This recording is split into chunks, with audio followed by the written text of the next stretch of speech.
Should you buy an RTX 5090? No, definitely not. It's stupid how much this costs. I mean, yes, it is very, very fast. If you want hard numbers, get them from someone a bit smarter than me, because my channel's more about concept and design and about feelings. Well, not so much feelings, but you get the point. The Founders model here is sleek, it's robust, and it has great cooling. But the number of people for whom this graphics card in general makes sense is tiny. I can only recommend it in two situations. The first one being if you've got loads of disposable income and the cost of this is just a drop in the ocean because you're some massive baller, or if you're buying the 5090 and it would be an investment, that could make sense if you make your money from creative pursuits, if the better rendering power is going to speed things up and make your workflows faster and you're going to make more money. That sounds great. Or if you're a professional gamer who needs maximum performance, and by that I mean you actually make a full-time income from gaming, not just that you sort of got to platinum once in Apex Legends and you're therefore using that as an excuse to justify buying this kind of thing. But if you do make your money from using this graphics card, then I could see why you could justify that cost, particularly if it's part of a business, because you can claim that back as an expense. But outside these two reasons, I think it's a complete waste of money for everybody. I mean, I own a computer company and produce these lovely 4K videos for which you need to render them, but even I'm going to stick with my 4080 Super for at least this generation and probably the next one as well. Guys, take the money you would have wasted on this 5090, get something a bit lower, you're still going to love it, and then spend the rest of that money on gym membership, better clothes, better skincare, or investments. All of those things are going to make your life better. They're going to make it a lot better than if you bought that really fast RTX 4090. But you don't care about life lessons. Let's just move on. What do you think of the design here? I really love it. It's clean, neat and tidy with a bit of RGB sparkle. I think going with black cables is really the way to go here. Don't be too ostentatious about it. You've got to keep it nice and subtle.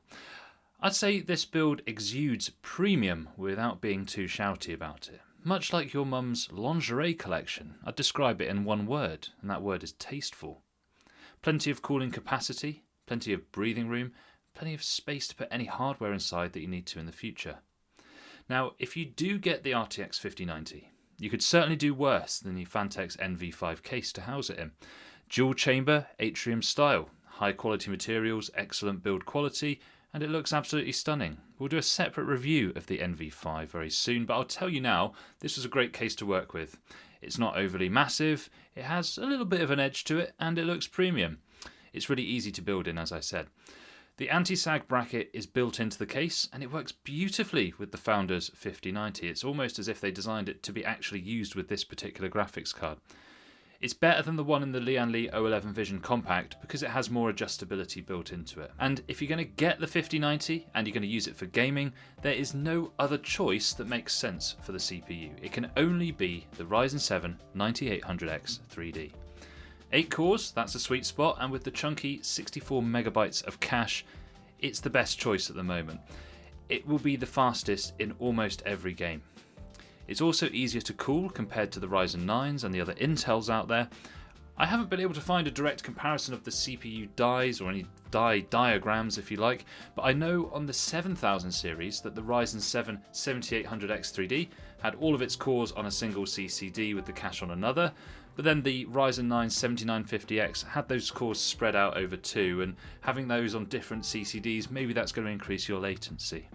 So I'd say just get the 9800X 3D and not the upcoming 9950X or 9950X 3D unless we see a really big uplift in the gaming performance, and that has to be attributed to not having more latency as well. So we're going to need to see some more in-depth testing when that does indeed come out.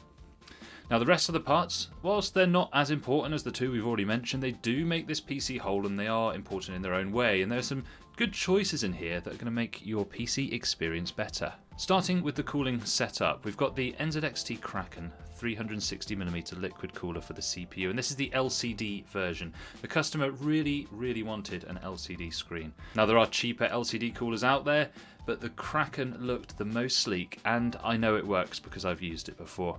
We went with the regular black non-RGB version because then we could unify all of our RGB fans under the same ecosystem, which, as a slick segue, that's good script writing, isn't it, are these Phanteks D30 120mm fans. So you can get them in regular or you can get them in reverse direction, so they always look nice. Now, they're excellent fans for cooling, but the main reason you get these kind of things is for looks, isn't it?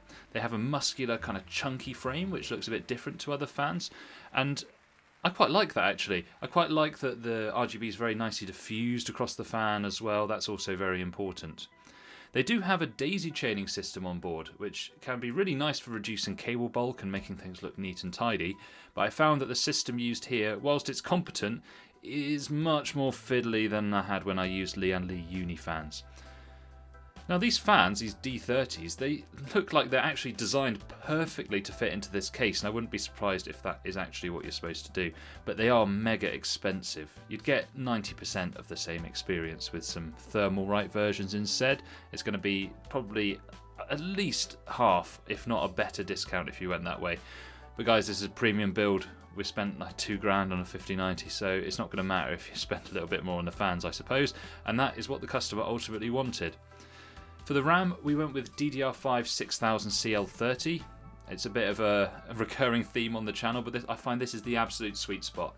You're not spending way too much on fast RAM. It's pretty confidently going to work in most systems, and it's fast, you know, it's still very fast. We went for ADATA Lancer RGB, but guys, I do not care what brand it is, to be honest. As long as it looks nice and it's what you want, that's completely fine. Nice RGB on there, perfectly balanced performance like we were talking about. But for 64GB of RAM at the customer's request, and I think 6000CL30 is about the fastest we're going to get away with at 64GB, okay? Maybe if you had 32GB of total RAM and you had a fancier motherboard, you might be able to get some faster RAM in there, no problem. But what's the point? The uplift in performance is going to be minimal, and the chance of error is going to be higher, and increase in performance isn't that much for the amount that you're going to be spending. For the motherboard, we have the ASUS TUF B650. Now, you might think, why not get an X870 or a premium B650 board or something like that? Guys, that's simply a waste of money. You know how I think about motherboards. There's nothing an overpriced, more expensive motherboard is going to give you that's even close to worth it. It's all marketing and guff, isn't it? Lots of YouTubers are going to say, yes, get a really premium motherboard, but that's because they've got little affiliate links down in the description, guys. You just do not need anything fancy. You don't want something really crap, but you just something middle of the road is going to be perfect for most people.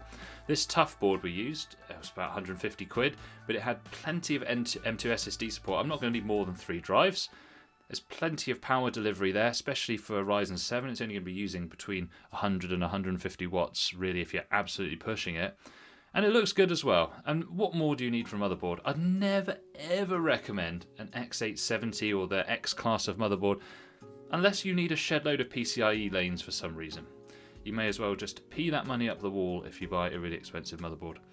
For the SSD, we have the 4TB Kingston KC3000. This is a top-end PCIe Gen 4 drive, and it has DRAM on board as well.